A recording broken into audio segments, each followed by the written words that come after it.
नमस्कार प्रणाम, मैं हूँ काजल राघवानी। मैं आ रही हूँ आप सबके शहर हजारीबाग में डांडिया महोत्सव के लिए।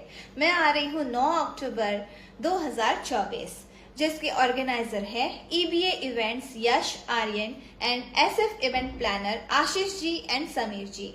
और ये हजारीबाग में निमंत्रण पैलेस हुरुरू नियर दुर्गा मंडप में ऑर्गेनाइज किया जा रहा है। सो मेरा आप सबसे निवेदन है कि आप सब जरूर आए और खूब एंजॉय करें और मुझे आप सबका इंतजार रहेगा।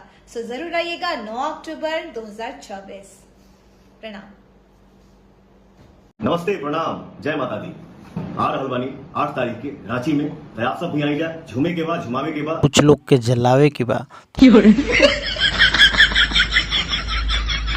तो जी हाँ, तैयार हो जाइए पावर स्टार पवन सिंह के साथ में। बहुत पुरानी जोड़ी इनकी दिखने वाली है, काजल राघवानी, जो कि रांची में आ रहे हैं। एक बहुत ही बड़ा स्टेज शो होने वाला है, तो दोनों लोग बहुत जल्द आप लोगों के बीच में होंगे।